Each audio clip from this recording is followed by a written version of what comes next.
Good evening students. और तो आज अपन क्वेश्चन डिस्कस कर रहे हैं। पहला क्वेश्चन आप लोगों के सामने आने वाला है, सॉल्व करो जल्दी से। If alpha and beta are roots of a x square plus c is equal to 0 where AC not is equal to 0, A into C not is equal to 0, then alpha cube plus beta cube is equal to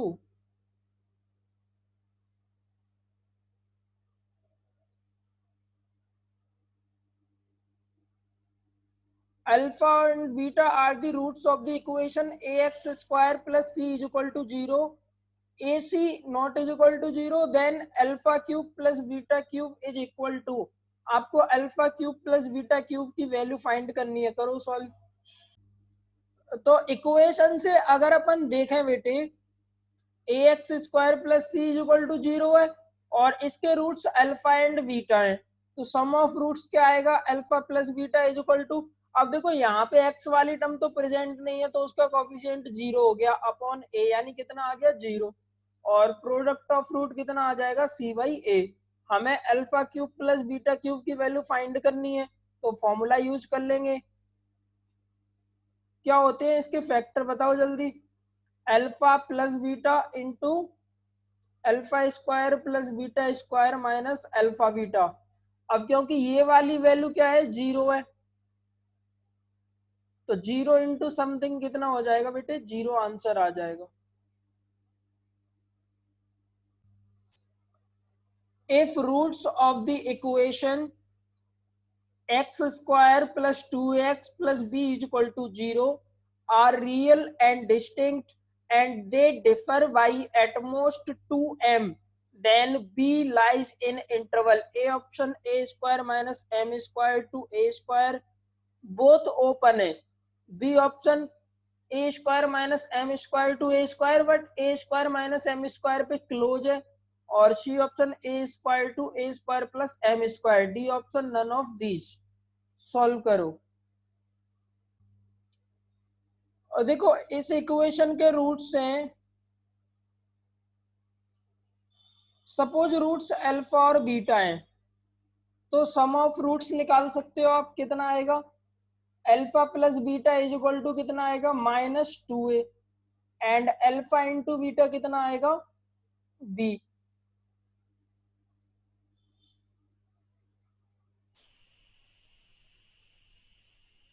अब देखो हमें बोला गया है कि जो root है वो डिफर करते हैं एटमोस्ट 2m से, यानी जो अल्फा माइनस बीटा का जो डिफरेंस का मॉडुलस होगा वो क्या होगा, less than is equal to, less than is equal to क्या होगा, ट्वाइस ऑफ m।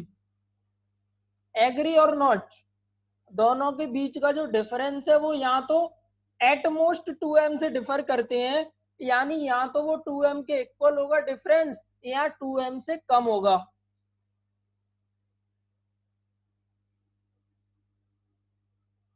और देखो मोड को जब भी सॉल्व करते हैं ऐसे, अगर मैंने राइट किया मोड एक्स लेस देन ए, इसका मीनिंग होता है एक्स माइनस ए से ए के बीच में होगा, इस तरीके से सॉल्व करते हैं। तो यही कंसेप्ट अपन यहाँ पे यूज करेंगे। तो अल्फा माइनस बीटा की जो वैल्यू है, या अगर आप इसे ऐसे ना लेके बोथ साइड स्क्वायर कर लीजिए, ठीक है, बोथ साइड स्क्वायर कर लेता हूं, तो इधर बन जाएगा अल्फा माइनस बीटा का स्क्वायर, इधर 2m का स्क्वायर। तो क्या आप अल्फा माइनस बीटा के होल स्क्वायर की वैल्यू बता सकते हो क्या आएगी,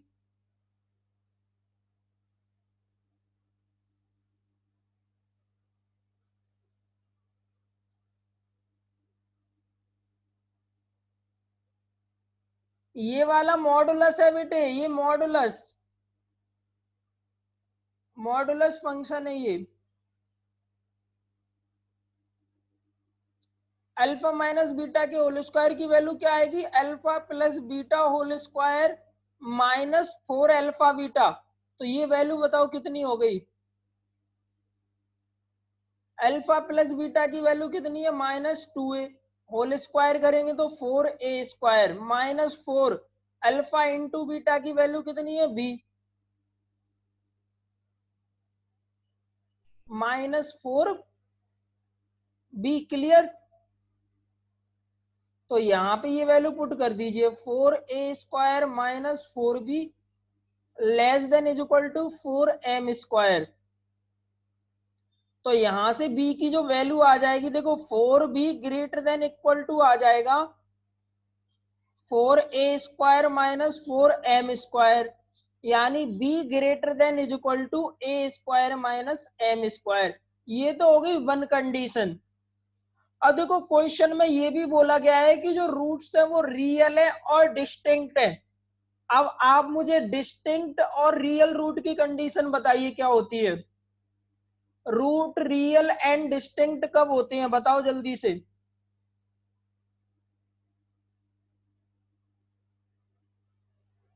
बताओ बेटे, रूट रियल और डिस्टिंक्ट हो इसकी कंडीशन बताओ जल्दी से। डिस्क्रिमिनेंट पे क्या कंडीशन होती है?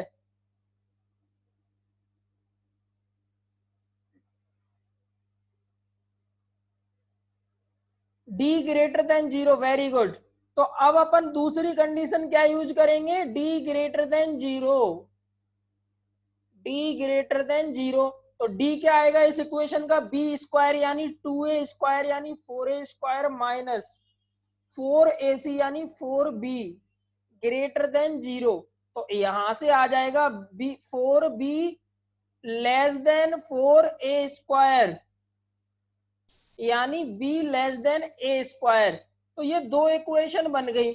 एक तो बोल रहा है बेटे इससे ग्रेटर होना चाहिए, एक बोल रहा है इससे लेस होना चाहिए।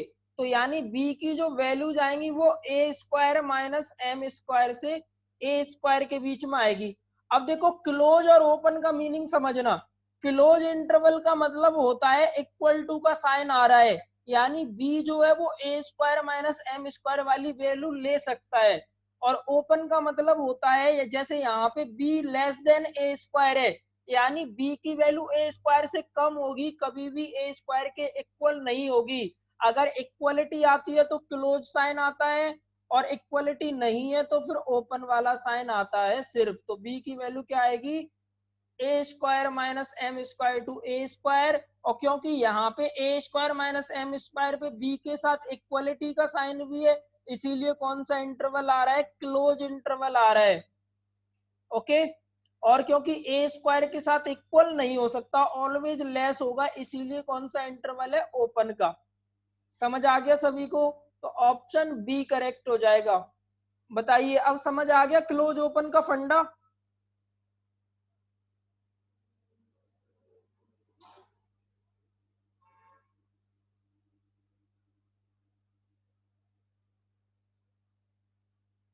चेंज नहीं किया है बेटे, बस मैंने बी को, देखो इधर नेगेटिव बी है उसको दूसरी साइड शिफ्ट कर दिया है, और m4m² को दूसरी साइड ले गए हैं। चेंज कुछ भी नहीं किया है, बस उसे अरेंज कर दिया है, बी वाले को पॉजिटिव बना लिया है।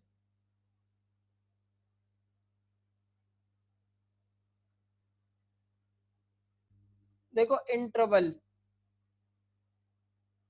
एक हो गया ओपन ओपन, एक हो गया ओपन क्लोज, एक हो जाएगा क्लोज ओपन, और एक हो जाएगा क्लोज क्लोज। अब ओपन ओपन का मीनिंग क्या है? देखो बेटे, ओपन के लिए तो लगाते हैं अपन ये ब्रैकेट, यानी कभी भी जैसे मुझे सिर्फ ये शो करना है x लेस देन 4, और यहाँ पे देखो इसका मीनिंग क्या है कि x की जो वैल्यू है वो 4 से कम है, बट x कभी भी 4 के इक्वल नहीं होगा। और अगर मैंने इस तरीके से राइट किया है x less than is equal to 4, तो इसका मीनिंग क्या है? x 4 से स्मॉल भी है और x 4 के इक्वल भी है। तो जब भी इक्वल वाला साइन आता है तब अपन क्लोज यूज करते हैं, जब इक्वल वाला साइन आएगा तब क्या यूज करेंगे? क्लोज। और सिर्फ अगर लेस देन में है तो किससे? लेस देन या ग्रेटर वाला है तो क्या आएगा? ओपन। क्लियर। अगर लेस देन ग्रेटर के साइन के साथ इक्वल वाली चीज भी आ रही है तभी कौन सा इंटरवल आएगा? क्लोज वाला आएगा। अब जैसे मैंने ऐसे लिया x की वैल्यू है 2 से 3 के बीच में, अब देखो ना तो x 2 वैल्यू ले सकता है ना 3 ले सकता, क्योंकि कहीं भी इक्वलिटी का साइन नहीं है, सिर्फ लेस देन और ग्रेटर देन वाला है। यानी कौन सा इंटरवल लगेगा? अगर मैं इस चीज को इंटरवल की फॉर्म में राइट करूं तो क्या हो जाएगा? x बिलोंग्स टू 2 to 3, दोनों तरफ कौन सा इंटरवल आ रहा है? ओपन वाला आ रहा है। ब्रैकेट कौन सा आ रहा है? ओपन वाला, क्योंकि 2 और 3 वैल्यू इंक्लूड नहीं है। 2 से 3 के बीच में जितनी वैल्यू है वो इंक्लूड है, बट 2 and 3 इंक्लूड नहीं है। सिमिलरली सपोज मैंने इसको ऐसे राइट किया होता, greater than 2 but less than equal to 3, यानी 2 पे तो अभी भी x क्या है? ओपन ही है, इक्वल ग्रेटर है, इक्वल हो नहीं रहा है, बट 3 पे इक्वल भी हो रहा है, यानी 3 पे कैसा साइन आएगा? क्लोज साइन आएगा। तो ये वाला जो ब्रैकेट बना ये क्या है? Open close. यहाँ पे क्या है? Open open. इसी में अगर मैं ऐसे ले लेता हूं कि greater than equal to 2 but less than 3, तो इसका मीनिंग क्या हुआ? कि 2 भी इंक्लूड है और 2 से 3 के बीच की वैल्यू भी इंक्लूड है, बट 3 इंक्लूड नहीं है। तो इसको कैसे शो करेंगे? अब देखो 2 पे क्लोज आ जाएगा क्योंकि 2 इंक्लूड हो रहा है, बट 3 इंक्लूड नहीं है, तो 3 पे ओपन आएगा। तो ये कौन सा हो गया? Close open. अगर दोनों पे इक्वलिटी का साइन है, यानी दोनों वैल्यू जो इंक्लूड है, तो फिर कौन सा इंटरवल आएगा? क्लोज क्लोज, यानी x बिलोंग्स टू क्लोज वाला ब्रैकेट यूज करेंगे 2 to 3। समझ आ गया सभी को? उसको ध्यान से देखो।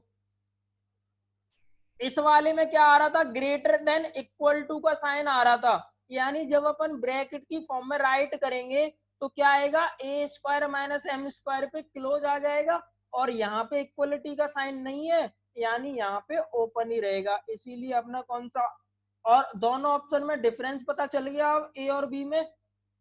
ए ऑप्शन और बी ऑप्शन दोनों डिफरेंट है। ए वाले में A square minus M square include नहीं है, बी वाले में इंक्लूड है। क्लियर? बेटे यही क्वेश्चन है, देख लो।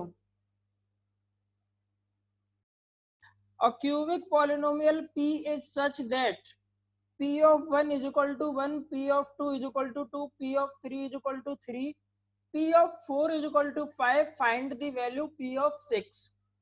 करो सॉल्व। और देखो बड़े ध्यान से देखना, p ऑफ 1 की वैल्यू 1 है, यानी मैं क्या बोल सकता हूँ? जब x माइनस 1 से डिवाइड कर रहा हूं तो रिमाइंडर कितना आ रहा है? 1 आ रहा है। p ऑफ 2 की वैल्यू भी 2 है, यानी x माइनस 2 से डिवाइड कर रहा हूं तो रिमाइंडर 2 आ रहा है। और p ऑफ 3 की वैल्यू 3 है, यानी x माइनस 3 से डिवाइड कर रहा हूं तो रिमाइंडर 3 आ रहा है। यानी x is equal to 1 put कर रहा हूं तो रिमाइंडर 1 आ रहा है, 2 पुट कर रहा हूं तो रिमाइंडर 2 आ रहा है, 3 पुट कर रहा हूं तो रिमाइंडर 3 आ रहा है। यहां से मैं क्या बोल सकता हूं कि जो रिमाइंडर होगा वो R x is equal to क्या होगा? x। समझे बात को? बताओ कि नहीं? रिमाइंडर किसके इक्वल एज्यूम कर लेंगे अपन? x के इक्वल। और क्योंकि क्यूबिक पॉलिनोमियल है तो 3 फैक्टर हमें पता चल गए, तो अपन px को क्या राइट कर सकते हैं? कुछ कोशेंट आएगा qx इनटू ये तीनों फैक्टर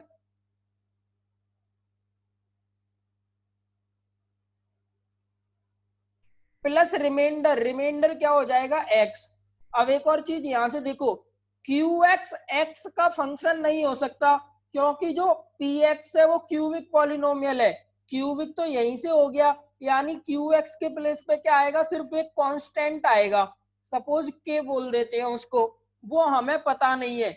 बट हमें एक और कंडीशन गिवन है कि p ऑफ 4 की जो वैल्यू है वो कितनी है? 5 है।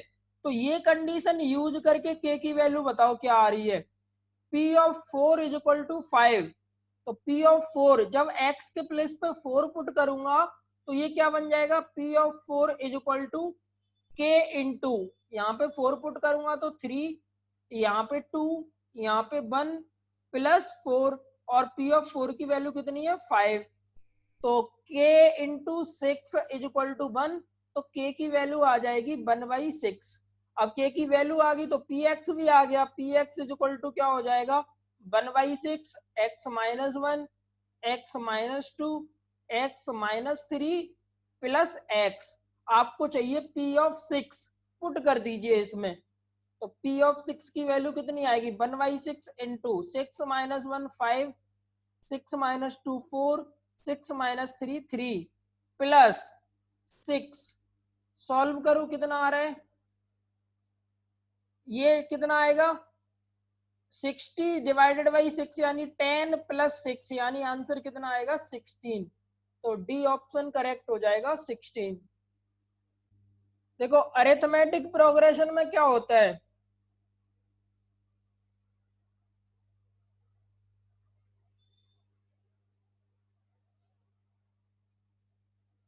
जैसे इस तरीके की जो सीरीज होती है 2 4 6 8, यानी टू कॉन्जिक्यूटिव टर्म्स का जो डिफरेंस है वो सेम रहता है। देखो कितना इंक्रीज हो रहा है, 2 2 इंक्रीज हो रहा है।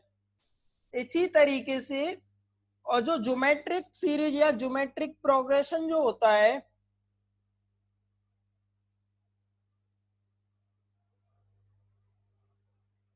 यहाँ पे टू कॉन्जिक्यूटिव टर्म्स का रेशियो सेम होता है, यानी नेक्स्ट टर्म का उसकी प्रीवियस टर्म्स के साथ रेशियो सेम होता है। यहाँ पे अपन जब एक जनरल अरिथमेटिक प्रोग्रेशन एज्यूम करते हैं तो वो ए प्लस डी, ए प्लस 2d इस तरीके से होता है। ज्योमेट्रिक प्रोग्रेशन मैंने आपको मेंटल एबिलिटी में बताया था, 2 4 8 16 32, यानी एक सेम नंबर से मल्टीप्लाई होते हुए जा रहे हैं ये। क्लियर, एक सेम नंबर से मल्टीप्लाई होते हुए जा रहे हैं, उसे अपन क्या बोलते हैं ज्योमेट्रिक प्रोग्रेशन। या फिर अपन क्या बोलते हैं कि जो टू कॉन्जिक्यूटिव टर्म है उनका रेशियो सेम है। देखो इनका रेशियो कितना है 4/2 यानी 2, इनका रेशियो 8/4 यानी 2, इनका रेशियो 16/8 यानी 2, इनका रेशियो 32/16 यानी 2, यानी रेशियो सेम होता है। और जो ये रेशियो होता है उसको बोलते हैं अपन कॉमन रेशियो। क्या बोलते हैं, कॉमन रेशियो बोलते हैं, कॉमन रेशियो। तो अगर अपन एक जनरल ज्योमेट्रिक सीरीज राइट करने का ट्राई करें, तो सपोज ए मेरी फर्स्ट टर्म है, तो नेक और कॉमन रेशियो मैंने ले लिया आर, और फर्स्ट टर्म मैंने ले ली ए, तो ज्योमेट्रिक सीरीज क्या हो जाएगी, a into a r, a into a r square, a into a r cube, इस तरीके से चलती जाएगी। ये क्या हो जाएगी अपनी ज्योमेट्रिक सीरीज।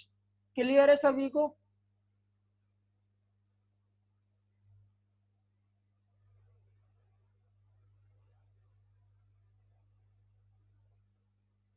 हाँ दिव्यांशु बेटे करेक्ट है। हाँ मनन क्या कह रहे हो, कौन सा, कोई भी डिफर नहीं कर रहा, इतना नहीं है, ये तो बेसिक डेफिनेशन है। नेक्स्ट चीज आती है कि जीपी की जो nth टर्म क्या होती है और nth टर्म का सम क्या होता है।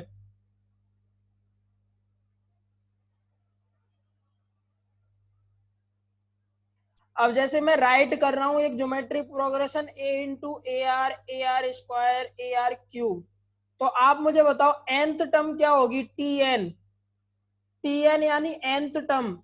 देखो जब पहली टर्म है तो ए आ रहा है, आर आ ही नहीं रहा है। दूसरी टर्म है तो a into r to the power 1 आ रहा है, यानी एक आर की वैल्यू कम आ रही है एन से, तो nth टर्म हो जाएगी a into r to the power n-1।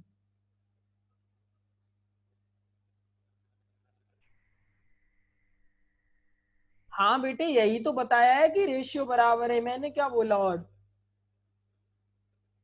nth term का मतलब जैसे सीरीज में 10th टर्म कौन सी होगी, 12th टर्म कौन सी होगी, -1 इसलिए लिया है बेटे। देखो पहले फर्स्ट टर्म की बात करूं तो फर्स्ट टर्म में आर आ ही नहीं रहा है, दूसरी टर्म में आर की पावर 1 आ रही है, तीसरी टर्म में आर की पावर 2 आ रही है, यानी जौन सी टर्म है उसमें आर की पावर उससे एक कम आ रही है। तो nth टर्म है तो आर की पावर कितनी आएगी, n-1। क्लियर, आ गया समझ। सो -1 क्यों लिया है, पहली टर्म में आर प्रेजेंट नहीं है ना, और दूसरी में आर की पावर 1 है, और तीसरी में 2 है, यानी जितनी जिस टर्म की बात कर रहे हैं उससे एक कम आ रही है आर की पावर। तो ये तो हो गया nth टर्म का फॉर्मूला। अगर मैं कोई बेसिक चीज एक सीरीज दे दूं, जैसे सपोज एक सीरीज है,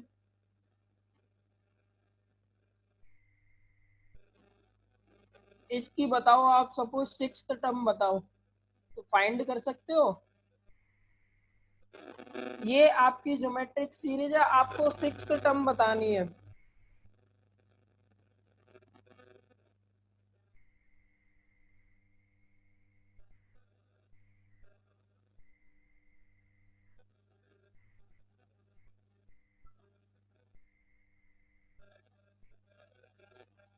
तो यहाँ तो आपको पता ही है, डायरेक्ट डबल करते हुए चले जाओ, क्योंकि आर की वैल्यू कितनी है, कॉमन रेशियो की 2 है। तो डबल करते हुए 3 का 6, 6 का 12, 12 का 24, 24 का 48, 48 का 96। तो सिक्स टर्म कितनी आ गई, 96। बट क्योंकि ये तो सिक्स टर्म बहुत ही पास है, तो आप ऐसे कर सकते हो। अभी मैं आपसे बोल देता 96 टर्म बताओ, तो मुश्किल हो जाता ना। तो अपन फॉर्मूला यूज करके देखते हैं। तो T6 की वैल्यू क्या होगी बेटे, a into r to the power 6 - 1, यानी a into r to the power 5। अब पहले तो a की वैल्यू बताओ, a यानी कि फर्स्ट टर्म, और वो कितनी है 3। और दूसरा कॉमन रेशियो की वैल्यू कितनी है 2, तो यहाँ पे पुट कर दो 3 इंटू 2 टू दी पावर 5। और 2 टू दी पावर 5 कितनी होती है 32। तो 32 इंटू 3 यानी 96। तो आप फॉर्मूले से भी सेम ही आंसर आएगा। और जब भी कोई बहुत ज्यादा आगे की टर्म चाहिए, तो अपन फॉर्मूला यूज करेंगे। ओके, 96 आंसर आएगा बेटे। अभी भी 48 क्यों कर रहे हो आप आंसर।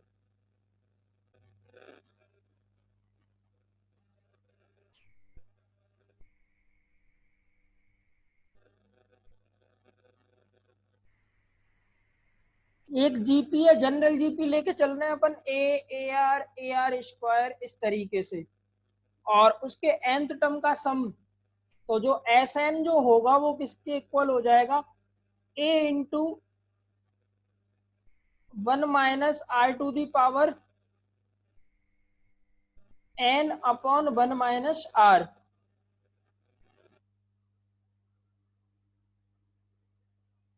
ये होगा आपके sum of n term of GP.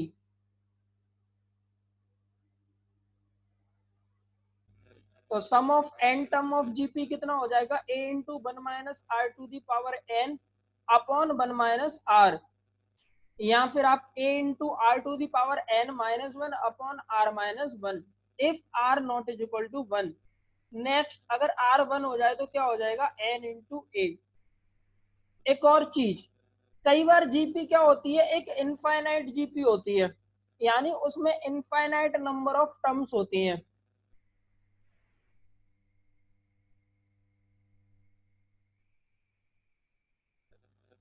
But infinite GP का अपन सम तभी फाइंड कर सकते हैं, जब जो अपना कॉमन रेशियो है उसकी वैल्यू क्या होगी, लेस देन 1 हो। मोड मोड आर की वैल्यू, यानी उसके मैग्नीट्यूड की वैल्यू क्या हो, लेस देन 1 हो। 1 से छोटा हो, यानी -1 से 1 के बीच में हो आर। ठीक है, mod mod r less than 1 का मतलब होता है -1 से 1 के बीच में होना चाहिए अपना आर, यानी कॉमन रेशियो। सपोज जैसे इस तरीके की सीरीज ले लू मैं, 3 3/2, 3/4, 3/8, इस तरीके की सीरीज। और ये कहाँ तक चल रही है बेटे, इन्फिनिटी तक।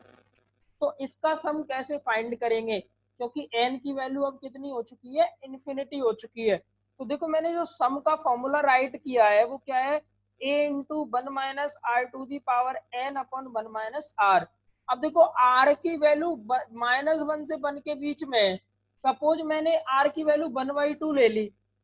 आप मुझे बताइए, अगर मैं 1/2 की पावर इन्फिनिटी करूंगा, यहाँ पे जैसे ये पावर n आएगी यानी इन्फिनिटी, तो इसकी वैल्यू अप्रोक्स वैल्यू कितनी आएगी, सोच के बताओ। अगर मैं 1/2 की पावर इन्फिनिटी करता हूं, तो अप्रोक्स वैल्यू कितनी आएगी, अंदाजा लगा सकते हो।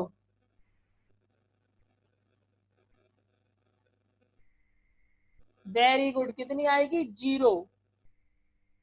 वेरी गुड, क्योंकि देखो न्यूमरेटर तो बनी है और डिनोमिनेटर इंक्रीज होता जा रहा है। यानी क्या आएगी वैल्यू, 0 आ जाएगी। जब भी 1 से स्मॉल वैल्यू हो और उसकी अपन पावर अनंत कर दें यानी इन्फिनिटी कर दें तो उसकी वैल्यू कितनी आ जाती है, 0। यानी ये चीज 0 हो चुकी है। जब n की वैल्यू इन्फिनिटी होगी तब ये चीज 0 हो जाएगी। तो फॉर्मूला क्या बन जाएगा, a/1 minus R S infinity. यानी जो इनफाइनाइट जीपी होती है तभी ये फॉर्मूला अप्लाई होगा। और कंडीशन क्या है फॉर्मूला अप्लाई होने की, आर की वैल्यू -1 से 1 के बीच में होनी चाहिए। समझ गए, ये और नोट कर लो। इसके बाद आते हैं अपन क्वेश्चंस पे। ये फॉर्मूला तभी अप्लाई होगा जब क्या होगा, इनफाइनाइट जीपी होगी और आर की वैल्यू -1 से 1 के बीच में होगी। तो अपन डायरेक्ट सम निकाल लेंगे इस इनफाइनाइट जी का, a/1 माइनस आर। यानी a की वैल्यू कितनी हो गई 3, आर की वैल्यू कितनी है 1/2, तो पुट कर दो 3/1 माइनस 1/2 यानी कितना आ जाएगा 3/1/2 यानी 6। तो अनंत तक का सम कितना आ गया, 6 आ गया इस वाली सीरीज के लिए। क्लियर है, बताओ। given that 1 minus x into 1 plus x square plus x cube plus x to the power 4 is equal to 31 upon 32 and x is a rational number, then find the value of 1 plus x square plus x cube plus x to the power 4 plus x to the power 5। ये option है और ये previous year का question है NMTC का। Solve करो। इसमें बताओ क्या मैं इसमें a कितना हो जाएगा, a की वैल्यू 1 हो जाएगी और कॉमन रेशियो यानी r की वैल्यू क्या हो जाएगी x। तो इसको मैं सॉल्व करता हूं। इस सीरीज का सम बताओ बेटे क्या होगा, कितनी टर्म है बेटे इसमें 5। तो क्या होगा 1 माइनस आर, आर की वैल्यू कितनी है x, x से ही मल्टीप्लाई होता जा रहा है यानी x to the power 5 upon 1 minus x equal to 31 upon 32। तो देखो ये तो कैंसिल हो गया और इसको सॉल्व करो तो x टू दी पावर 5 की वैल्यू आ जाएगी 1 माइनस 31 अपॉन 32 यानी 1/32 और 1/32 को आप राइट कर सकते हो 1/2 दी पावर 5। तो x की वैल्यू आ जाएगी यहां से 1/2। अब ये इसकी वैल्यू चाहिए, ये फिर से जीपी है, फिर से जीपी है बेटे ये, ठीक है। तो यहाँ पे क्या फॉर्मूला लगेगा, a की वैल्यू 1 है और कितनी टर्म है बेटे 6 टर्म है यानी 1 minus x to the power 6 upon 1 minus x. Put कर दो यहाँ पे 1 माइनस 1/2 दी पावर 6 करोगे तो कितना आएगा 1/64 आएगा और ये कितना आ जाएगा 1 माइनस 1/2। क्लियर है। x की वैल्यू कितनी है बेटे 1/2 है, पुट कर दो यहाँ पे, सॉल्व करो इसको, कितना आ रहा है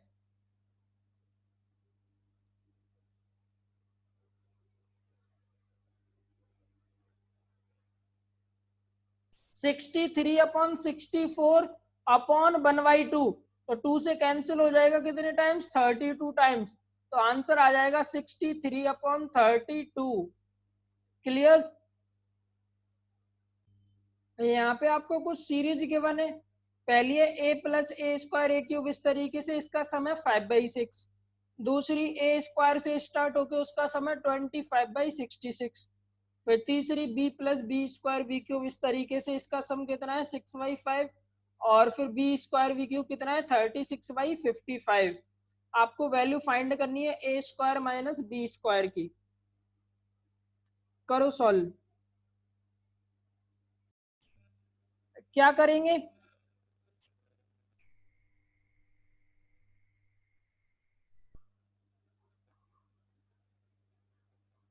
जीपी के बिना भी कर सकते हो इसको भी बेटे आप। देखो ये जो सीरीज देखो आप, ये सभी देखो इनफाइनाइट सीरीज है, कोई एंड नहीं है, कोई टर्म नहीं गिवन। अपन क्या एज्यूम कर लेंगे इनफाइनाइट सीरीज है। तो अगर मैं इस वाली सीरीज में, हाँ उन्नति बेटे करेक्ट है, डी नहीं है भाविक। अगर देखो मैं पहली वाली सीरीज में ए से मल्टीप्लाई कर दूं तो इधर तो बन जाएगा 5/6 से और क्या आप ये बोलते हो लेफ्ट हैंड साइड दोनों की सेम हो जाएगी फर्स्ट और सेकंड की? अगर मैं फर्स्ट वाले में ए से मल्टीप्लाई कर दूं तो क्या फर्स्ट और सेकंड की लेफ्ट हैंड साइड सेम हो जाएगी? एग्री और not?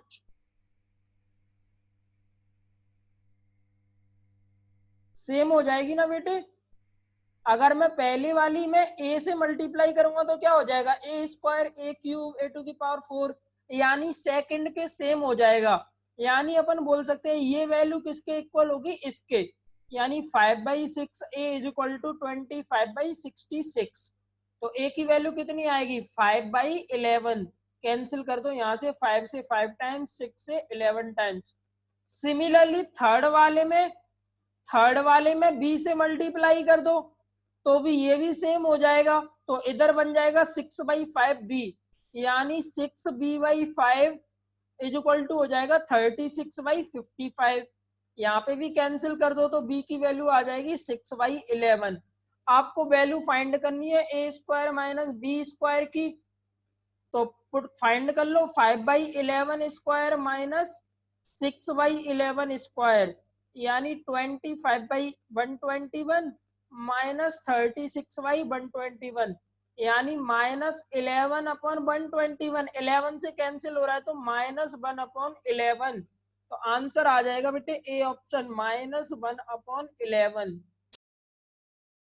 Given the equation of circle x square plus y square is equal to 100, the number of points a comma v lying on the circle whose a and b both integers, यानी आपको ऐसे point बताने हैं जिसमें a और b दोनों की value क्या हो? इंटीजर हो।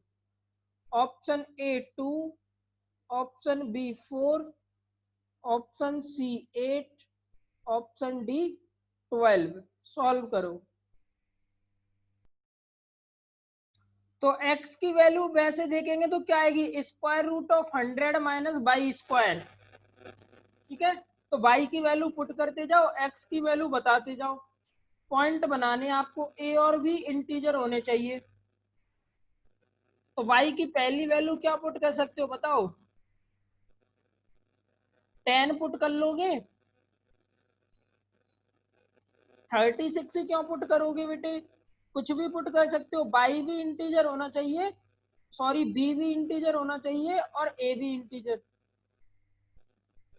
इक्वेशन ऑफ सर्कल का मतलब है ये इक्वेशन एक सर्कल की है, यानी एक जैसे अपन सर्कल ड्रॉ करते हैं ना, ये जो कर्व है ना इसकी इक्वेशन है ये। तो जब मैंने y10 लिया तो x की वैल्यू कितनी आएगी? 0।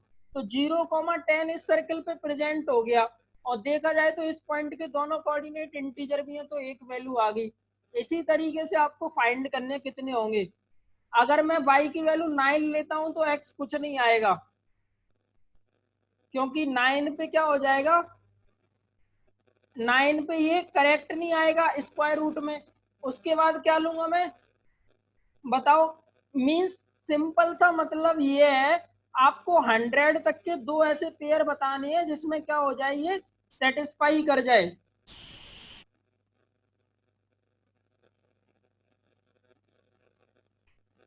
अब एक और चीज समझना, अगर 0,10 लिया है तो 10,0 भी तो होगा ना।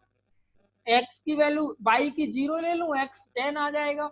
सिमिलरली अगर मैं x 6 ले लूं तो y 8 आ जाएगा, और y 8 ले लूं तो x 6 आ जाएगा। और पॉइंट हो सकते हैं, बताओ जल्दी से कुछ और पॉइंट जिनमें स्क्वायर का सम 100 हो जाए।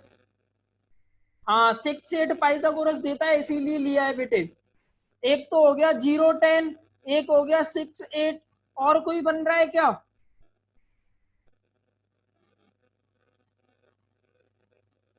मेरे प्यारे प्यारे बच्चों, एक और चीज देखो, क्या मैं 0,-10 नहीं ले सकता? -10 भी तो इंटीजर है, बताओ ले सकता हूं कि नहीं? और जब 0,-10 लिया तो -10,0 भी ले सकता हूं, करेक्ट। और 6,8 लिया है तो -6,8 भी ले सकता हूं।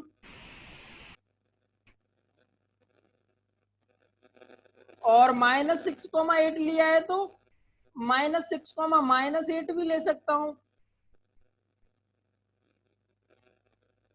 और जब -6,-8 लिया है तो और क्या ले सकता हूँ, 6,-8 भी ले सकता हूँ, क्योंकि इंटीजर तो इसमें भी है ना, नेगेटिव नंबर भी तो इंटीजर होते हैं। और जब जिस तरीके से इसके 3 केस और आए, इसके भी 3 केस आएंगे, -8,6, 8,-6 एंड -8,-6। तो जल्दी से बताइए कितने हो गए टोटल पॉइंट, कितने आंसर आएगा बेटे? 12। वेरी गुड, तो आंसर आएगा 12, यानी D option correct. okay, if f of x plus f of 1 minus x is equal to 10 for all real number x, then value of f of 1 by 100 plus f of 2 by 100 कहाँ तक है? ये f of 99 by 100 तक। इसकी value बतानी है आपको, जल्दी से सॉल्व करके आंसर बताओ।